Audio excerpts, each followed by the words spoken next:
era también un hombre sin el desarrollo de su capacidad exactamente para entender esta verdad. exactamente. Se piensa que el hombre Era un primitivo. no es como Dios dice que es. Creó a Adán y Eva con la capacidad de pensar, Exacto, de entender, exacto. sino que posteriormente, en lugar de ir desarrollándose, se fue empeorando, a Sí. convertirse prácticamente en un animal, y luego empieza nuevamente su evolución. Eso, Y ahí entra pues la ese es el evolución. problema, ahí viene el naturalismo. Él desarrolla sus capacidades Exactamente. mentales y puede comprender esta verdad. Exacto. Ese es un error que está inmerso en la dispersión esta de los pueblos. Así es. Y en la comprensión del Evangelio. Así es. Dice la gente, pero ¿cómo esas tribus? Exacto. Primitivas. Imaginamos el martillo y el Sí. O sea, eran tan incapaces, Tan limitados. que no podían entender eso. Cuando precisamente Dios dice todo lo contrario. O sea, Dios está diciendo que Él lo creó al hombre con facultades Exacto, que le exacto. permitieran a Él conocerlo, relacionarse. Exactamente. Entonces, yo veo ahí que hay una ruptura que no le encuentro que alguien me lo explique. Porque Dios crea una Adán y Eva y le entrega toda la creación para juzgarla, gobernarla. Y resulta que el hombre, después del pecado, en lugar de seguir, de acuerdo al relato bíblico, que ya lo entendí, Desarrollando la cultura. desarrollando la creación, empieza a empeorar y involuciona, por usar un término. Sí. Involuciona. Y ya no piensa, ya no razona, ahora se convierte en un animal que prácticamente no tiene diferencia de sus padres. Entonces ahí hay una ruptura, porque lo que la Biblia enseña es que Dios lo creó con facultades. Así es, exactamente. Y ahí voy porque quiero intentar aportar a tu pregunta. ¿Sí? Lo que quiero decir es que cuando Dios está diciendo en Romanos 1:19 que lo que de Dios se conoce les es manifiesto, o sea, cuando esas personas en su desarrollo cotidiano podían ver el cielo, las estrellas, la lluvia, el sol, la forma en que se reproducían los alimentos en la tierra, ellos tenían que atribuir a un creador aquello. Y aun cuando no tuvieran, como dice Pablo, que encontró en Atenas al Dios no conocido, aun cuando no supieran quién era efectivamente ese Dios, ellos tenían que haberlo atribuido a un ser superior que lo había creado.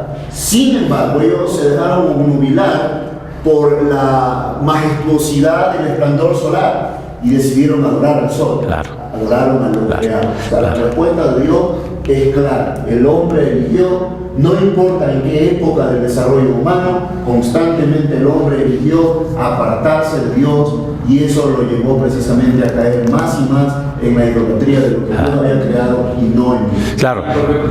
Y esa idea de que se sale del evolucionismo, de que el hombre es mono estúpido antes, o sea, se va hasta en contra de la arqueología, porque, o sea, si los arqueólogos encuentran civilizaciones ya ruinas, muy antiguas, que son tan avanzadas en su manera de crear sus construcciones, de la manera de irrigación, de todas las cosas que hacen, que pues, en la misma época que los científicos dicen que eran monos estúpidos que no podían hacer ni un martillo, pero hay exactamente. O sea, es una desconexión completa.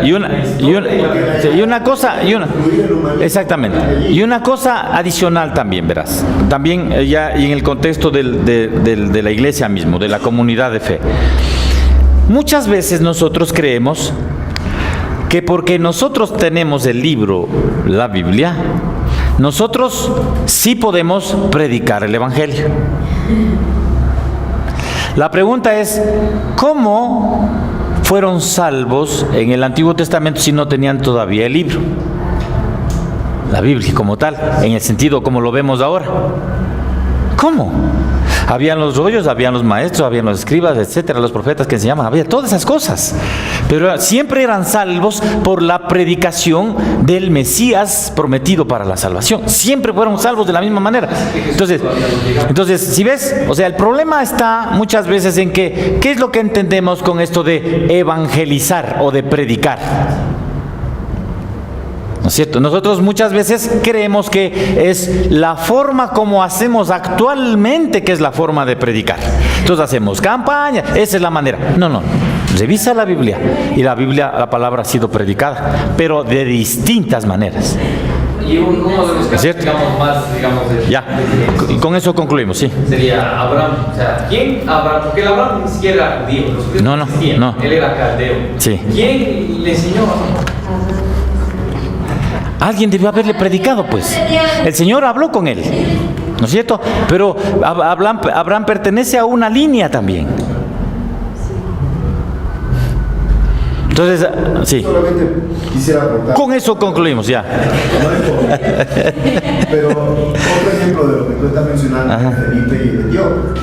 ¿Sí? Felipe Sí. venía de la fiesta en Jerusalén, Sí. había escuchado todo esto, compra un rollo y decide leerlo. Y lee Isaías 53. Y el Espíritu Santo envía a Felipe para que le explique el texto. Y él le pregunta, ¿entiendes lo que lees? Y él le dice, no entiendo. ¿Cómo voy a entender si no hay quien me lo Explique. Entonces, Felipe le explica y él viene por la instrucción del Espíritu Santo dada a él a la salvación. Entonces, ahí uno puede ver cómo es. Pero se necesita. Con la palabra. Claro. Por eso digo, o sea, se necesita. ¿Por qué se necesita? Porque a Dios le plació darnos las Escrituras como medio para conocerle a Él. Entonces, puesto que a Dios le ha placido darte las Escrituras, tu deber es aplicarte en las Escrituras. Entonces no puedes decir, ay, pero ¿por qué las Escrituras? Si a mí no me gusta leer. Bueno, te aguantas, porque a Dios le plació darte. ¿Sí ves? ¿Te das cuenta? Te aguantas. 19. En controversias religiosas, en controversias religiosas, el juez supremo es el Autor de la Biblia, que habla. Ajá. Es el Espíritu Santo, ¿no es cierto? Que habla en la Biblia, ¿no es cierto? La Biblia fue escrita para Leer y estudiar la verdad. Ajá. Para leer y estudiar la verdad. Están las dos.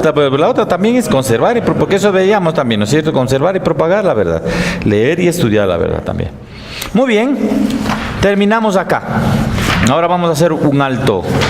Vamos a revisar un video de John Stott sobre el tema de la autoridad de la Biblia. Porque eso también estaba en dudas, ¿no es cierto? Babel es antes de Noé. No, después. A ver, lea la Biblia. Busquen la Biblia. A ver, Génesis 6, ¿qué nos cuenta? De Noé. Génesis 11 nos cuenta de Babel. Ya, ahí está la respuesta. Exacto, ¿quién fue? ¿De quién? Muy bien. ¿Qué preguntas te Va. No, Babel. Babel. Entonces, ¿qué es lo que pasa? ¿Cómo es antes o después? O sea, tienes que pensar, o sea, en orden. De Adán y Leyendo, de Adán y Eva. O sea, ¿construyeron Adán y Eva los hijos inmediatos de Adán y Eva? Eso no. No. ¿Qué vino primero? ¿Qué vino después? Noé. Los hijos de Noé, de estos hijos. Muy bien, vamos a ver este video, vamos a aprender. Son 40 minutos y después de eso hacemos la pausa para el almuerzo y en la tarde continuamos ya con la revisión de las doctrinas. A ver, déjeme ver dónde está este video. Ajá. Videos. Esperemos que esté ahí. Sí, aquí está.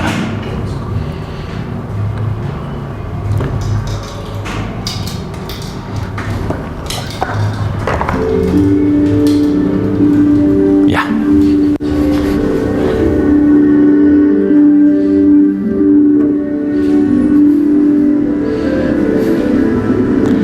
Apaga la pausa.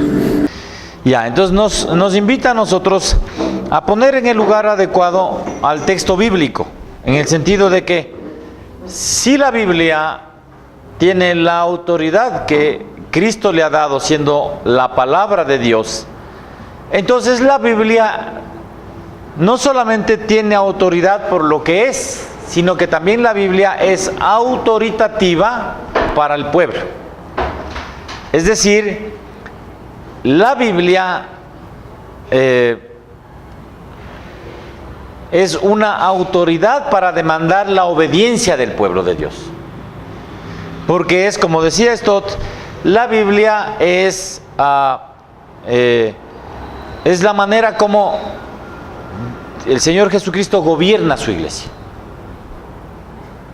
¿Cierto? No es los concilios, no es la iglesia, sino es la Biblia la que tiene autoridad a los pastores, sobre los pastores, sobre los creyentes, sobre las organizaciones, etcétera, sobre los concilios.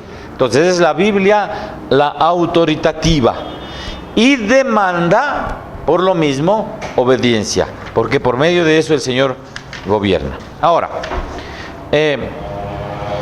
veamos un par de puntos aquí que quiero destacar. Vamos a borrar este mapa. Y me voy a quedar con unos 2 puntos aquí.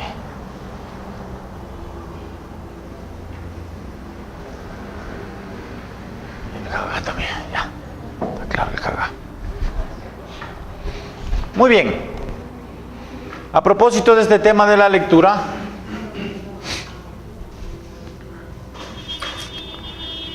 y a propósito de este tema de la cultura, relacionados, hay ahora una tendencia en el reconocimiento de la Biblia a partir de una lectura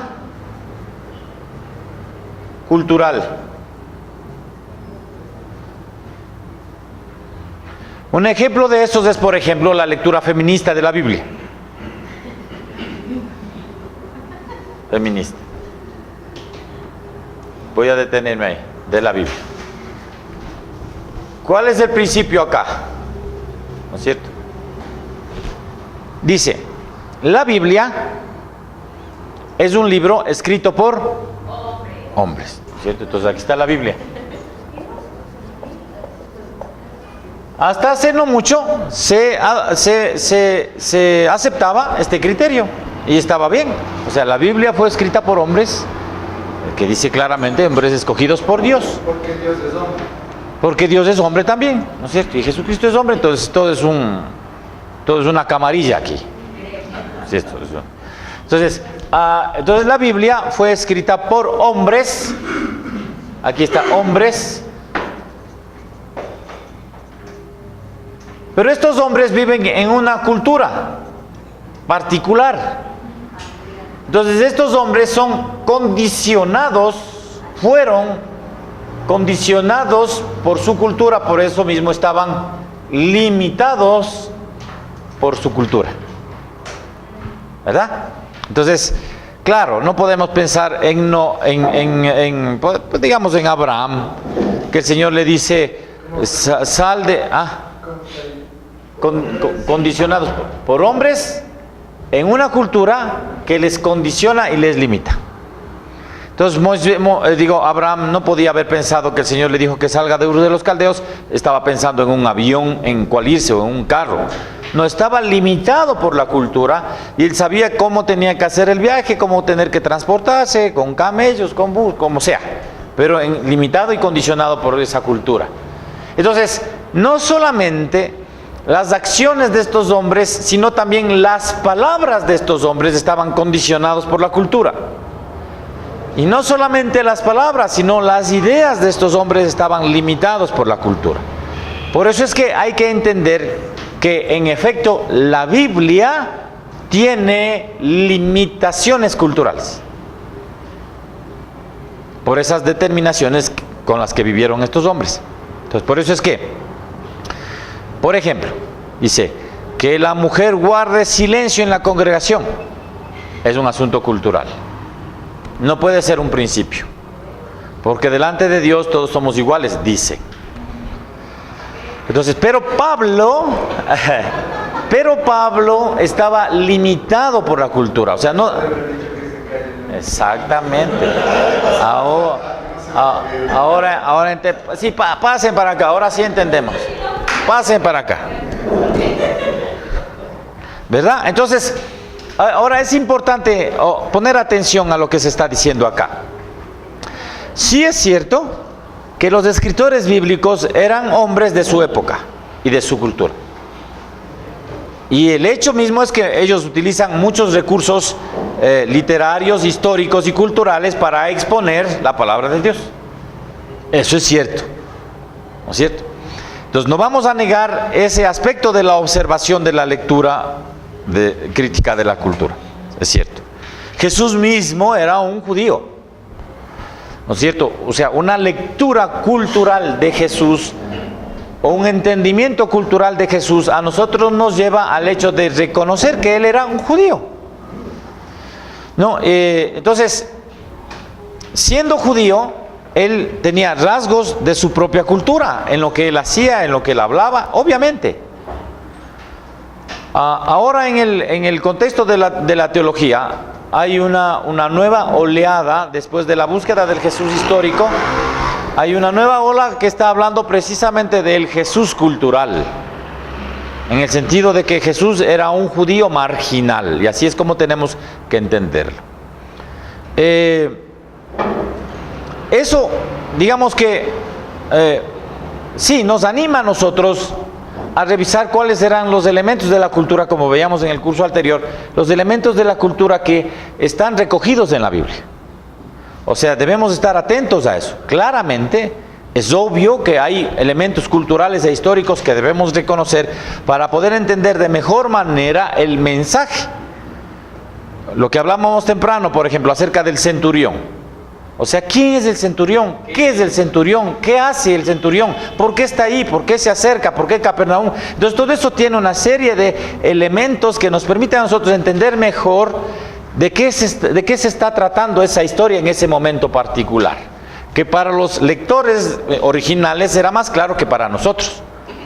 Entonces, sí es importante tener conciencia de la presencia de la cultura. El problema está cuando desde la perspectiva de la cultura, ese condicionamiento y esa limitación de los hombres inspirados por Dios es determinante. Es decir, que ellos no podían exponer la verdad de Dios, sino solamente su verdad cultural acerca de Dios. Ahí es un problema. Porque en ese momento estamos mal entendiendo la Biblia. Porque si lo pensamos de esa manera, la Biblia viene siendo una obra literaria de hombres. Nada más. Como la Odisea, como la Ilíada, etc. Es una obra cultural con buenos principios, etcétera, que nos habla de Dios, pero, o sea, como cualquier otra cosa. Entonces, ¿es por qué? Porque se le ve a la Biblia como obra, lo decía Stott, ¿no es cierto? Como una obra de los hombres. Ahora, noten, por ejemplo, los elementos que se involucran en la interpretación ya de la Biblia cuando se toma esta crítica cultural como el principio rector de la interpretación de la Biblia. Pongamos un ejemplo. Hay una autora centroamericana, nicaragüense, Elsa Tames, que es teóloga de la liberación, obviamente feminista, ¿no? Claro, porque la teología de la liberación evidentemente va a derivar en eso, inevitablemente, por los instrumentos que maneja. Entonces, dice así, más o menos así es como se ven la Biblia e interpretan la Biblia. Voy a tratar de ser gráfico con esto. Dice, aquí está la Biblia. Perfecto. Es una obra literaria, ¿no es cierto? Es un escrito. Aquí hay un texto. El texto tiene autores. Entonces, de estos autores pusieron por escrito estas palabras con un propósito para una audiencia en particular. Entonces, ¿podemos decir que Pablo estaba pensando en los estudiantes de Minsk en el siglo XXI? No. Pablo estaba pensando, cuando escribe a los romanos, en los creyentes romanos a quienes no conocía, pero sabía de ellos. Entonces, claramente, dice, para poder interpretar adecuadamente, lo que debemos nosotros hacer el esfuerzo es de conocer cuál es la intención o cuál es el propósito del autor con respecto al texto. Entonces, ¿cuál es la intención? ¿Cuál es el propósito del autor? Y la otra es cómo la audiencia entendió lo que estaba escrito. Ahora, ¿por qué viene eso? Ustedes saben que alrededor de la lingüística y en este asunto de la posmodernidad y la deconstrucción viene una serie de elementos alrededor de la literatura que se expresan de esta manera. Aquí, por ejemplo, hay un libro de Samuel Escobar, dice la palabra de la vida de la iglesia. Él dice, el autor escribe un libro con un propósito, con una intención, ¿no es cierto? Pero el propósito y el objetivo del libro, para el autor, queda terminado cuando está escrito.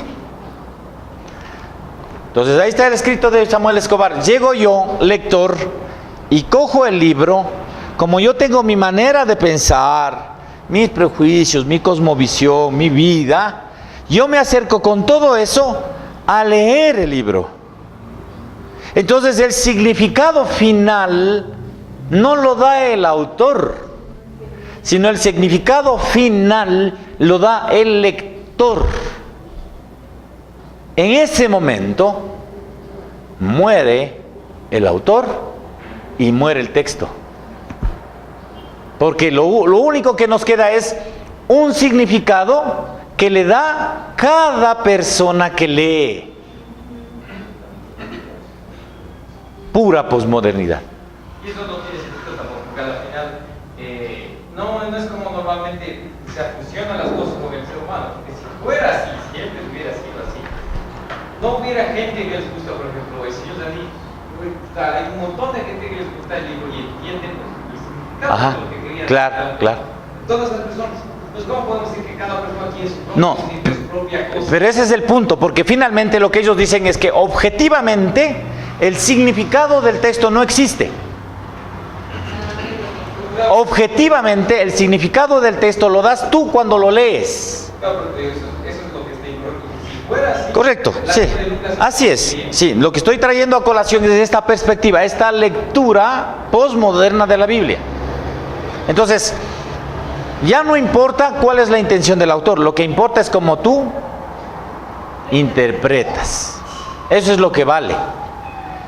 Entonces, ¿qué dice la autora Elsa Tames? Entonces, siendo que esto, por ejemplo, ocurrió en una época determinada, es decir, en el siglo I, en el caso del Nuevo Testamento, tenemos que hacer el ejercicio ahora también, porque los lectores de ahora no son los lectores del siglo I. Entonces, finalmente, el lector o la lectora del texto ahora tiene que hacer el esfuerzo de dar una interpretación al texto, no en la intención del autor, ni tampoco en la intención o la recepción de los autores originales, sino en nosotros ahora. Entonces, lo que para ellos significó algo que estaba condicionado culturalmente, ahora puede significar otra cosa para nosotros ahora. Porque la autoridad final de la interpretación del texto, ¿quién lo tiene? Cada uno. ¿Y ahora? ¿Cómo leemos la Biblia? ¿Cómo leemos la Biblia? Entonces, noten cómo aquí viene el asunto de la lectura feminista, ¿no es cierto? Entonces dice, el libro, la Biblia, nos habla de un Dios hombre con un propósito para los hombres, porque ahí dice, ¿no? El texto dice. Y quienes escribieron fueron hombres que hablaron en nombre de Dios y se dirigieron a los hombres, porque los textos nunca están hablando de las mujeres. Tengan consideración y jamás se hace esa separación. Siempre habla de la humanidad, de los hombres, pero específicamente a la mitad del segmento de la población mundial en la historia no se le ha tomado en cuenta. Entonces, ¿qué ha pasado? Que la lectura que se ha tenido de la Biblia ha sido una lectura parcial, porque es solamente una lectura de hombres para hombres. Entonces ahora necesitamos nosotros, para que la verdad sea completa, porque la humanidad tiene que ser completa con hombres y con mujeres, para que la verdad sea completa y alcancemos una comprensión total del mensaje de Dios, lo que nosotros tenemos que hacer es una lectura feminista, porque lo que tenemos es solo una parcialidad. Es un problema. Es un problema porque, o sea, nosotros no podemos decir, ah, sí, claro, no. O sea, es cierto, ¿no? Dios escogió solo a hombres. Aquí se dijo también. Si la Biblia es un libro de hombres, obviamente va a ser para hombres, de creyentes que digan eso.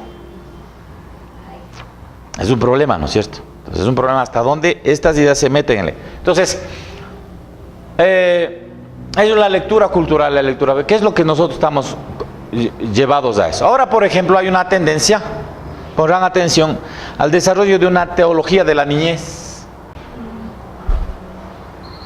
Pongan atención y van a encontrarse con sorpresas.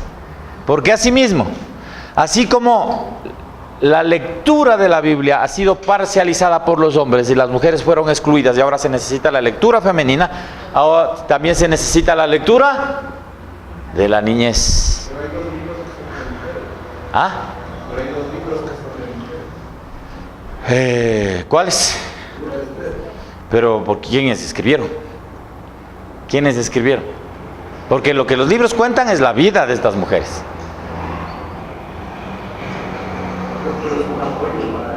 Claro, obviamente, ¿no? Obviamente. Entonces, pero al final lo que es la ideología y funciona igual que la política. La gente ignora la verdad y las partes importantes de Andrés. Entonces, por ejemplo, en este caso de es un libro de hombres escrito para hombres y solo para hombres. Ignora obviamente de Andrés el significado de cuando el Señor y Dios habla de hombres o de hombre, habla de en el significado de hombre o humanidad. Claro, viejo, claro. Mujer, No, ellos pero estas intérpretes son conscientes de eso. Eso es claro, pero es la ignorancia consciente porque es un tema. Claro, porque es un asunto de la corrección política, ¿no es cierto? Te tienes que empezar a hablar políticamente correcto, inclusivamente. Entonces, ahí vienen todos esos términos. Entonces, hasta ahí, ¿no es cierto? Entonces, estamos frente a la teología de la niñez. Hay esa corriente ahora. Están en eso. Ahí está escribiendo, ¿verdad? Pónganle atención. O sea, ¿cómo entender a Dios desde la niñez? ¿Cómo interpretar la Biblia desde los ojos de un niño de la fe? Es un problema. Bien, entonces, damos un paso hacia adelante. En el año 1916, un teólogo reformado, joven pastor, estaba pastoreando una iglesia y él hizo el ejercicio que hablábamos la mañana de leer la Biblia. Entonces, empezar a leer para ver, o sea, esa lectura, ese hagá con el texto bíblico. Y él publica en el año de 1918 un comentario sobre el libro de los Romanos. Este pastor se llamaba Karl Barth. Voy a ponerle acá. Alemán.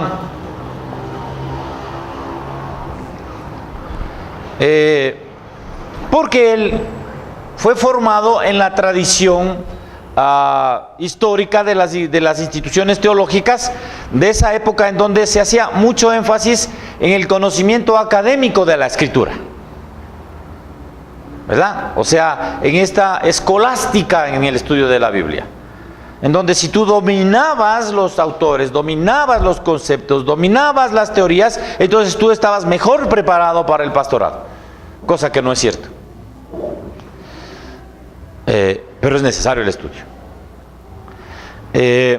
Entonces en el comentario a los Romanos, algunos han hecho esta observación diciendo que él vino a patear el tablero de ajedrez de la teología, en el sentido de que él dice, a ver, cuando yo me acerco a la Biblia, evidentemente la Biblia es inspirada por Dios, él no ha negado eso. El autor es Dios, se cae. Pero yo me acerco a la Biblia. El momento en que yo hago el hagá de la Biblia, en ese momento el significado de la Biblia adquiere valor para mí. En ese momento la Biblia se convierte en palabra de Dios. Cuando el lector identifica, reconoce la verdad de lo que está leyendo, en ese momento se confirma que eso que está leyendo es palabra de Dios. ¿Están de acuerdo? ¿Qué piensan? ¿Es correcto o no es correcto? Es palabra de Dios, lea o no lea. Pero ¿por qué sería? Esa es la pregunta. ¿Por qué sería si finalmente lo que tenemos nosotros aquí es un texto? Porque lo que hace la palabra de Dios es de Dios, viene de Él y es la verdad de Él que Él ha dado a hacer. Ajá. Es como la revelación, digamos, extraordinaria. Sí. Entonces, es palabra de Dios por sí misma, Ajá. no porque yo le doy significado. Ajá. Entonces, yo no tengo que acercarme para darle significado. Ella tiene significado, exista yo o no exista. Ajá. Entonces, si la Biblia, lo que decía la hermana temprano, o sea, sin la Biblia es posible la salvación. Nosotros decimos no, ¿por qué? Porque claro, reconocemos que Dios es el autor de la palabra.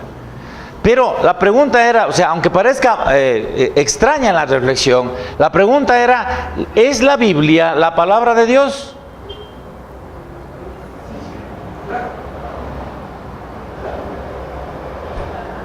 ¿Qué dicen? ¿Están de acuerdo? ¿Están de acuerdo plenamente, no es cierto? O cuando yo leo, porque la Biblia es un don de Dios para los hombres. No es un don de Dios para que se quede en la biblioteca, sino es para los hombres, para que hagan el hagá de la palabra. Y entonces en ese momento se hace vida. Entonces, ¿la Biblia es palabra de Dios o la Biblia contiene la palabra de Dios? Es palabra de Dios. Sí, ahora va, correcto. Ajá. ¿Sí te das cuenta? O sea, hay una situación particular. Claro, la palabra Sumergimos en la palabra de Dios también en mi vida cobra más vida, mi forma de ser entonces la palabra de Dios. Ajá. es la Ajá. palabra que es Dios. Ah. Exacto, ¿sí ves cómo veíamos? Entonces, qué importante, ¿sí ves? No puedes observar, como dijo más establecido en los ciertos, no puedes observar desde yo. O sea, Exacto. Desde aquí no puedes mirar arriba. Ese es el punto. Ese es el punto. La palabra es que sí tiene importancia también. La palabra de Dios es la palabra de Dios. Ajá. Pero ¿qué hace la palabra de Dios cuando yo me sumerjo en su palabra? O sea, sigue siendo palabra de Dios, no ha cambiado. Claro, pero verás, pero otra vez. Muy bien. Sí, muy bien. Muy bien, entiendo bien eso, pero otra vez, ¿no es cierto? La palabra de Dios ha sido establecida en los cielos. Y nota que en el Salmo que nosotros reflexionamos también habla de la parte de la creación. Entonces aquí viene el punto, y en lo que parece un hombre muy inteligente, muy capaz, hay unos escritos muy importantes de él. Por ejemplo, hay un libro que se llama Vida en Comunidad. Tienen que leer ese libro, fascinante para la parte de la vida cristiana en la comunidad de los creyentes. Es importante, una dogmática también tiene, pero en esto falló. En esto fue criticado por la tradición reformada. Por eso a él se le llama el representante de la neo-ortodoxia. Entonces, Schiffer le criticó, por ejemplo. Entonces, ¿cuál es el punto acá? La Biblia es la palabra de Dios, no porque esté recogida aquí en la Biblia, porque antes de que haya el libro, ya la palabra de Dios era. No es que hubo un principio, hubo un antes de que no exista la palabra de Dios, sino que la palabra de Dios es lo que es, porque es Dios mismo expresándose.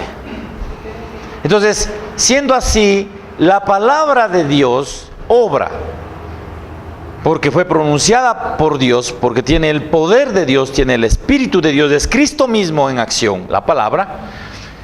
Entonces, independientemente de que fue recogida en la Biblia, la palabra de Dios ya operaba, ya obraba desde la creación y antes de la creación, porque la palabra de Dios es eterna. ¿verdad? Entonces es establecida en los cielos y en la creación opera. Punto 1. Punto 2, ¿en qué se equivoca? Es que el significado de lo que contiene la Escritura no lo doy yo porque entienda la Escritura. El significado ya está contenido en las palabras de la Biblia. Es la obra del Espíritu Santo que a mí me permite entender la palabra. Pero otra vez, si nosotros separamos la obra del Espíritu Santo del texto, ahí entramos en problemas. Es igual, es el Espíritu Santo que está obrando por medio del texto para yo encontrar el significado. ¿Sí ves? Entonces, no es que yo, porque entiendo, el Señor está obrando en mí, se hace carne. No, es el Espíritu Santo que está actuando en ti. Es lo que le pasa al no creyente, porque él lee la Biblia, como Pablo lo expresa, su mente cegada no lo entiende. Exacto. Porque el hombre natural no puede entender las cosas que son del Espíritu. Pero es que es el Espíritu. El Espíritu al creyente le da esa habilidad para poder entenderlo. Exactamente. Porque para el no creyente puede carecer de significado. Exactamente. Entonces, ¿sí ves? O sea, no es que, pero otra vez, ¿no es cierto? O sea, haciendo el ejercicio. Si yo voy y me acerco y entiendo, es porque el Espíritu Santo ha obrado en mí y yo, para mí, es palabra viva. Pero no, el punto está en que antes de que yo entienda, la palabra es viva. La palabra es real, es existente. A tal punto tiene ese poder que de lo que leíamos, nada de lo que existe existiera sin la palabra. Noten esto, por ejemplo, que porque Dios decretó con su palabra la creación, cada átomo del universo es sostenido en un orden. Porque la palabra es la que sostiene ese orden. Es el poder de Dios por medio de la palabra que Él pronunció cuando hizo las cosas. Pero si tú quitas de esa palabra ese poder de Dios, ¿qué es lo que pasaría con la creación? Se acabó. Entonces todo lo creado es sostenido por la palabra, porque es la obra de Dios, la poderosa obra de Dios, que existe y que tiene un propósito y que tiene un significado, independientemente de que el pueblo receptor, iluminado por el Espíritu Santo, entiende. Entonces aquí Barth se equivoca. Y Barth, lamentablemente, él viene siendo el teólogo de estos grupos ahora, pues. O sea, es el significado que tú le das, el significado cultural que tú le das, Claro, sin él proponérselo. Puede llevarte a la selección. O sea, esto no. O sea, esto sí. Sí, a rebasear el texto. Entonces, Esta partecita tiene correlación con lo que dice Santiago 1:23. ¿qué dice Santiago 1:23? Porque si alguno es oidor de la palabra, pero no hace lo que ella es semejante al hombre que considera seco, ¿verdad? Al hombre que considera en un espejo su rostro natural, porque él se considera a sí mismo y se va y se olvida lo que era. Entonces no hay obra del Espíritu Santo. Entonces la palabra para él no, o sea, cumple el propósito para el cual el Señor la emitió. En este caso es para perdición. Se pronunció la palabra, hace caso omiso de la palabra, da la espalda.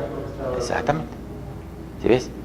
Entonces, lamentablemente digo, para Barth, él viene a dar un sustento en el contexto cristiano, no en el contexto secular, pero en el contexto cristiano, un sustento para este tipo de lecturas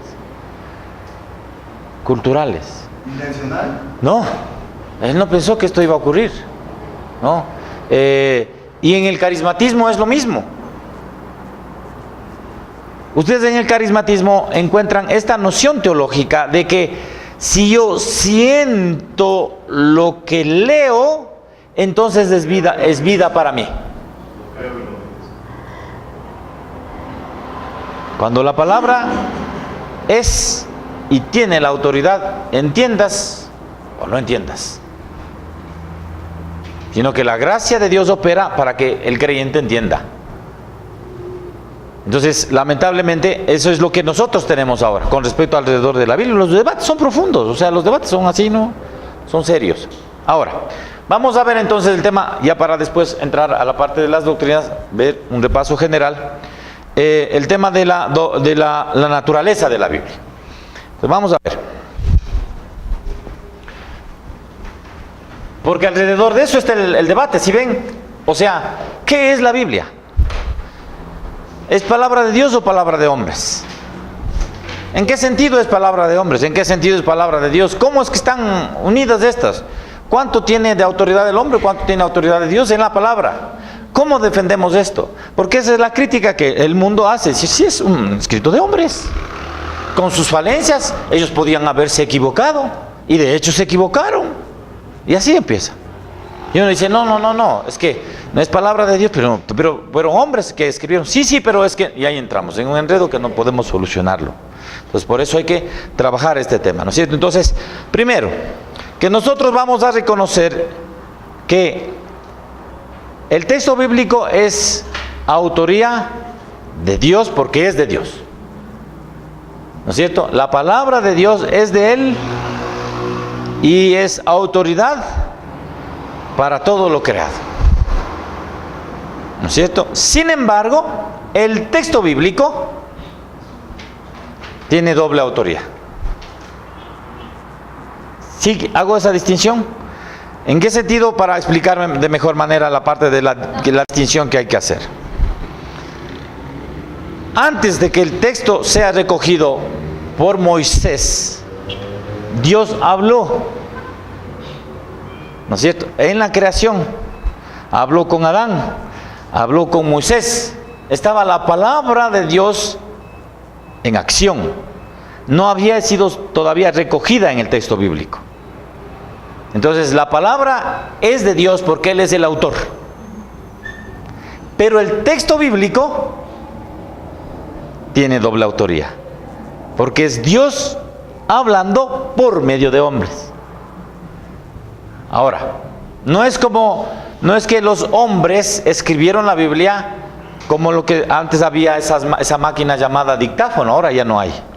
Ahora hay unos programas que convierten la voz en texto. Pero el dictáfono era eso, ¿no?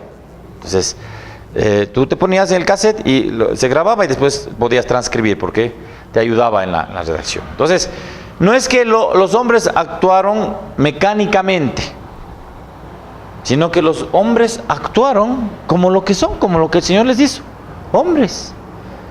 Entonces vamos a ver cómo se resuelve este asunto y cómo se concluye. Entonces, entendiendo así, la palabra es de Dios, sin embargo, el texto bíblico es de doble autoría, ¿no es cierto? Entonces el texto es un texto con autoridad, como veíamos temprano, pero también es un texto inteligible y aplicable. Ahora, nosotros sabemos que la Biblia es un libro único. Único. No hay otro libro como la Biblia. Podrán haber libros religiosos, todo, pero no hay un libro como la Biblia. Único en su género. Pongan atención, todo lo que dice, cómo lo dice, cuándo lo dice, por qué lo dice, es completamente diferente a cualquier otro texto humano. Hasta por el impacto histórico, porque claro. Libros. Pero no han hecho un impacto exacto. Eso es lo que rescata precisamente este autor, ¿no es cierto? Sí, la Biblia ha tenido tal impacto que formó una civilización. Dio forma a una civilización. ¿No es cierto? La Biblia. Y ha permanecido. Por eso dice, de generación en generación, ¿sí ves? Entonces es un libro único. Ahora, una definición sencilla de lo que es la Biblia es esta. La Biblia es la palabra de Dios a través de palabras humanas. La Biblia es la palabra de Dios a través de palabras humanas. Entonces nos permite mantener esa doble autoría. Entonces, cuando decimos que es de doble autoría, la Biblia, estamos diciendo que es divina y humana. Es la palabra de Dios a través de palabras humanas. Es divina y humana. Ahora, para nosotros esto es complejo de explicar, pero es fácil de creer.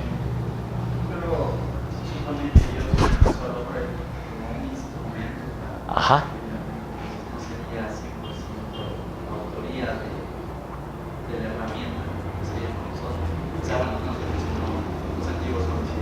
Ajá. No, porque estos hombres no escribieron lo que ellos quisieron. Escribieron lo que el Señor en su voluntad dispuso en ellos para que escribieran. Porque, por ejemplo, Pablo escribió... Sí.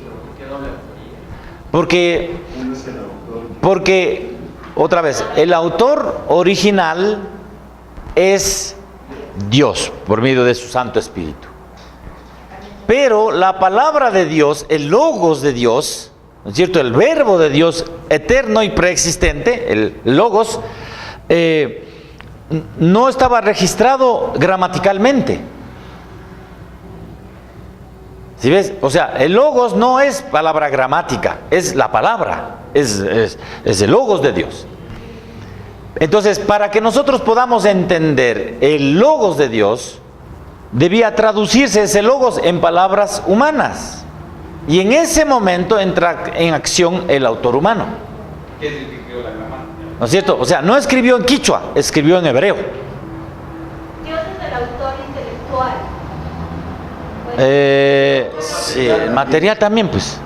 O sea, ahora, ¿por qué traigo a colación? Verás, el punto de lo divino humano es importante resolverlo, porque en ese momento cuando está claro eso, entonces en ese momento no entras en el conflicto del sistema humano.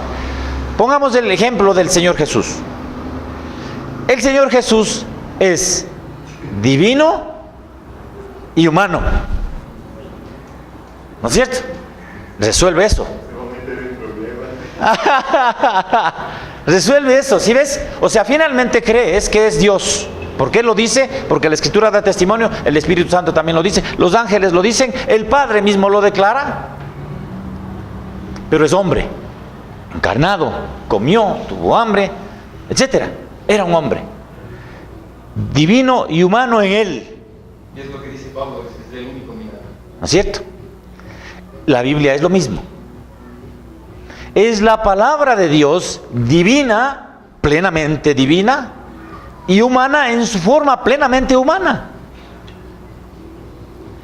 Lo que dice Pablo no lo dijo ningún otro filósofo muy inteligente, o tan inteligente, o más inteligente que él. No lo dijo.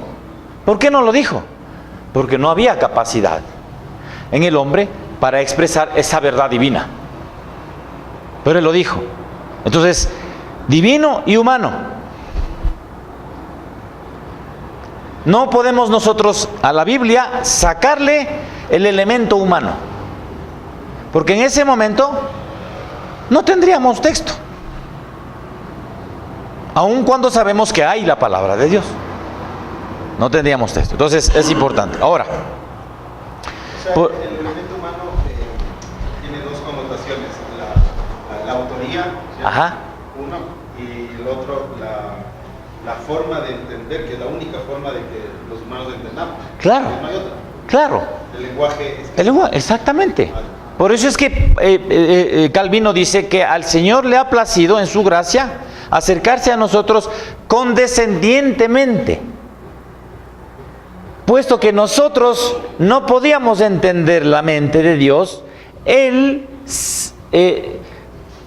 usa al Espíritu Santo para que el conocimiento de Dios sea traducido en palabras que nosotros podamos entender. Es un acto de humillación. Que la palabra eterna sea recogida en palabras limitadas, humanas, pero conteniendo la verdad. Claro, o sea, como tiene esas dos partes bien, porque es exactamente lo que sea. Lo hace para que podamos entender en palabras humanas, porque hay que pensar más allá de lo que normalmente uno tiene en la cabeza o se le enseña en el colegio o en la universidad, que somos muy inteligentes. No, hay un límite que... Entonces, las palabras que nosotros también creamos tienen un límite. Un límite. Por eso el Señor hace, digamos, el milagro de ponerlo en palabras y hacer el milagro de Jesucristo, para que nosotros podamos entender por palabras humanas lo que no se puede entender normalmente. Exactamente. Las palabras de Dios y la mente de Dios van más allá de nuestra propia lógica. Claro, porque dice, está limitado nuestro cerebro. ¿quién ha conocido el pensamiento de Dios? No se puede. Nosotros somos criaturas y estamos limitados. Entonces, el corazón de Dios, la mente de Dios, solo lo conoce el Espíritu de Dios. Si fuese el caso que el Señor no le placía darnos el texto, nosotros no conocíamos nada de Dios. A ver, dale. ¿De MacArthur? No, MacArthur no. Ah, sí, está bien. Dale, dale. No, está todo bien. A ver, dale.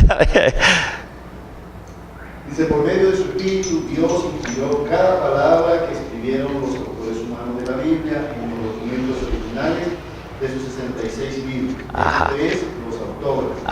La palabra inspiración alude al proceso de causalidad divina que subyace tras la autoría de las Escrituras. Se refiere a aquella acción directa de Dios sobre el autor humano que genera la creación de una revelación perfectamente espiritual. Hace referencia a la misteriosa obra del Espíritu Santo por la que éste se sirve de la personalidad, lenguaje, estilo y contexto histórico de cada escritor para producir unos escritos que llevan al mismo tiempo su divina autoridad. Estas obras eran el fiel producto del autor humano y del Espíritu Santo. Esto encaja con la palabra que Pablo usó en 2 Timoteo 3:16, una palabra griego, perdón. Esta palabra griega transmite el sentido de que Dios respiró, sopló las escrituras por medio de los autores bíblicos. Sí. Es incluso posible que la traducción más exacta, 2 Timoteo 3:16, sea toda la escritura es exhalada por Dios. Correcto.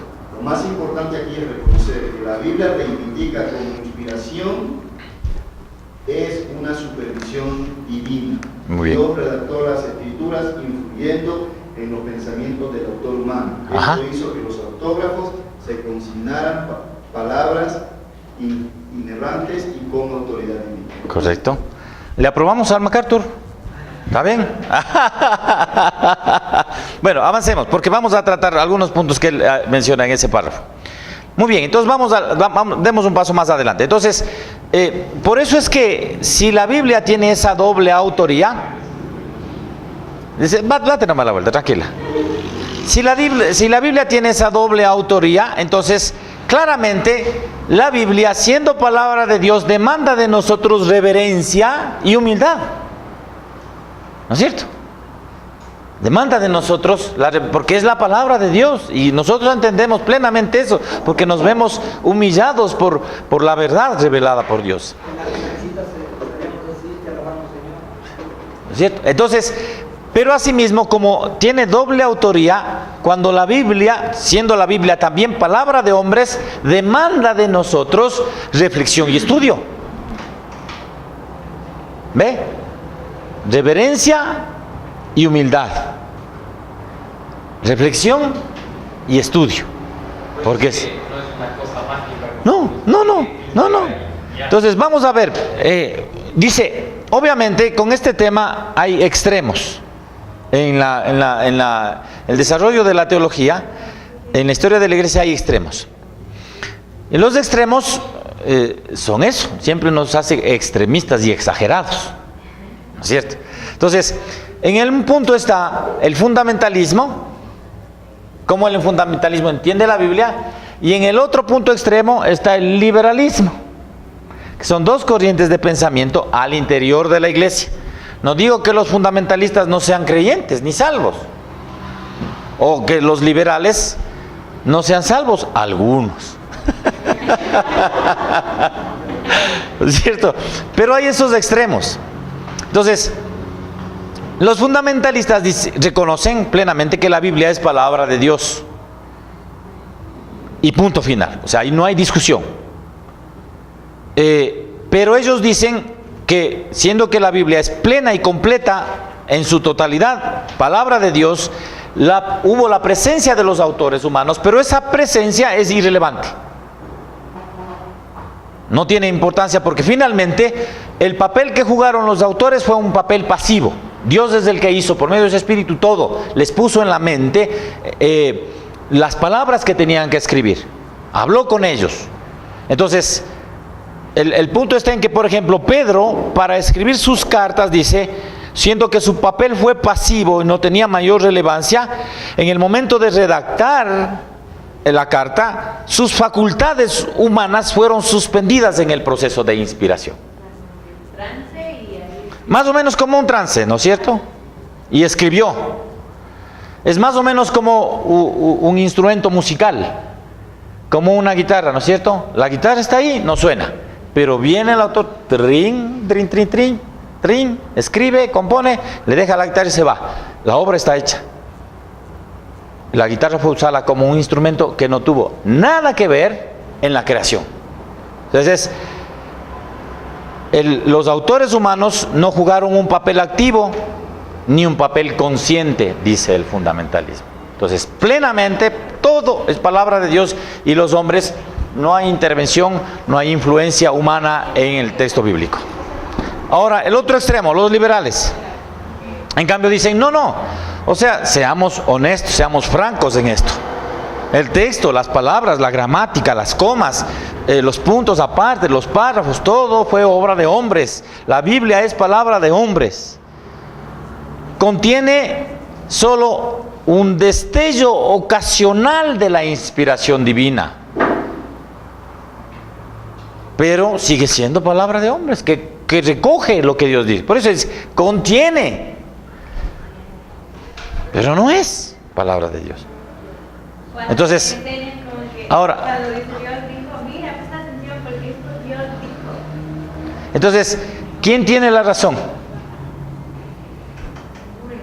Ninguno de los dos, porque los dos tienen que luchar con el problema de que la palabra es divina y humana. Y nosotros a veces manejamos una lógica formal. No sé si en el sentido de... ¿Qué pasó? La palabra de Dios será escrita por hombres, Sí, inspirada por Dios. sí. Pero la inspiración es solamente ocasional. Contiene la palabra. Claro. O sea, la Biblia contiene. Claro, ibas a decir. Digo que está bien toda la connotación que tiene el decir que la palabra es divina y es humana. Pero no se prestaría a una mala interpretación cuando dices que es humana pensando de que fueron las personas quienes escribieron de forma intencional. Por eso te preguntaba, las dos particularidades de decir que es humana es en el sentido de que Dios da la forma, la única forma en que los humanos nos podemos entender, digamos, esa palabra y la intervención de alguna manera de los hombres, pero con la obra de Dios ahí. Pero no, repito, la pregunta sería, ¿no se presta mala interpretación cuando dices que la Biblia tiene su parte humana, a decir, a los humanos escribieron, también a los hombres, digamos, escribieron y por lo tanto es intencional y de alguna manera está ahí su pensamiento? Claro. Pero ahora no nos olvidemos de un factor. Ellos escribieron intencionalmente, por ejemplo Lucas 1:1, ¿no es cierto? Dice que, oh mi amigo Teófilo, empieza, ¿no es cierto? Teófilo, te voy a contar una buena noticia. Yo, después de haber investigado, yo no hay intención. ¿No es cierto? Pero Lucas está siendo inspirado por Dios para que esa intención se traduzca en una investigación que termina en el Evangelio escrito. O sea, Lucas no es Luis Carlos, es Lucas, a quien Dios escogió para inspirarle, para que él disponga esa intención, es su deseo, porque le dice, yo quiero Teófilo contar, es una intención, a propósito él está escribiendo, a vos te voy a escribir porque quiero que oigas, ese es mi deseo de mi corazón, pero ¿cómo es? Pero está inspirado por el Espíritu Santo, ¿no es cierto? Hay como que más cae en lo que dijiste de los fundamentalistas, que dicen que los autores humanos son actores pasivos y además hasta inconscientes. Ajá. Porque si Lucas llegó a decir así, con ese toque personal, fue movido por Dios para decirlo así. Claro, por eso, en eso funciona la inspiración, eso es. Pero por ejemplo, el caso de Lucas no es el caso de otros escritores. Hay otros escritores del Antiguo Testamento que en éxtasis ven una visión y después escriben.